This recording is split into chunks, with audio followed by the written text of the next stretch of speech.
Welcome back. It's hard to believe, but in less than a month, Iowans are set to go to the polls to vote in the June primary election. Tonight, we're beginning our Commitment 2020 coverage that will profile each race. We begin with Iowa's 2nd Congressional District, which covers the southeast part of the state and includes Jasper and Marion counties. It's currently represented by Democratic Congressman Dave Loebsack.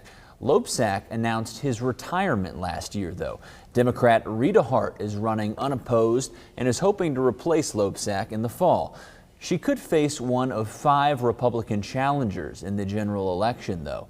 KCCI's chief political reporter Cynthia Fodor introduces us to the candidates and shares their reaction to the coronavirus. Only one Democrat is running for the seat that was held by a Democrat. Rita Hart is a familiar name as the Democratic nominee for lieutenant governor in 2018.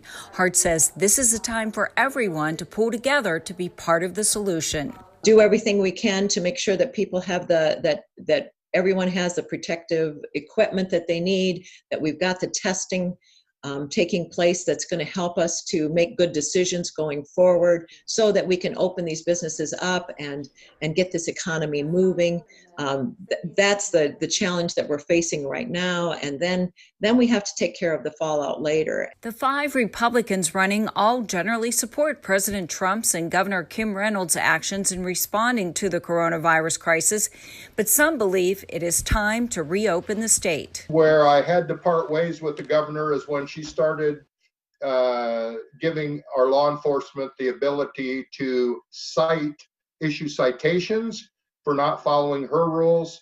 I parted ways with her. I think that's over the top. Asking and recommending, I think, was okay. When she starts mandating, I did not care for it. In the past, we've only quarantined people that were sick. Now we're quarantining healthy people. That makes no sense. And I just think it's wrong. Like I said, I'm not a doctor, but I do believe in herd immunity, and we're not getting it. We've flattened the curve. It's time for everybody to get back to work. I do think that this is overkill. What the government has done is far worse than the virus itself and the damage that the government has done to our economy. So, I can see telling folks different precautions that they must do, stay in place, keep your social distancing and things like that. But we do need to get back to work.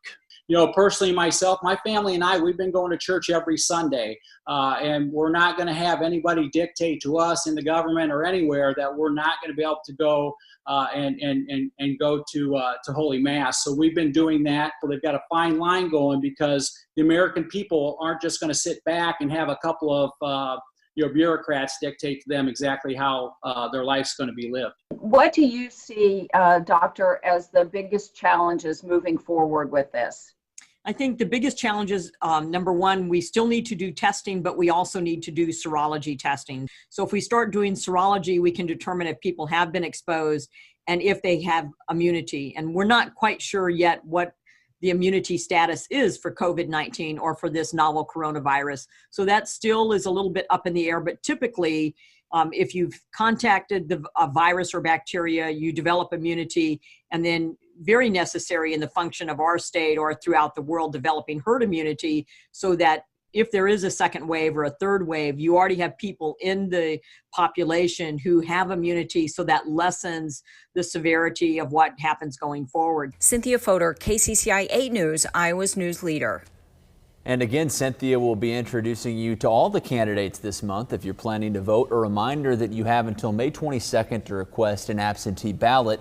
If you do not receive the request in the mail, go to voterready.iowa.gov. In-person absentee voting begins May 4th. You'll want to check with your local county auditor about which sites are open. Again, June 2nd is primary day here in Iowa.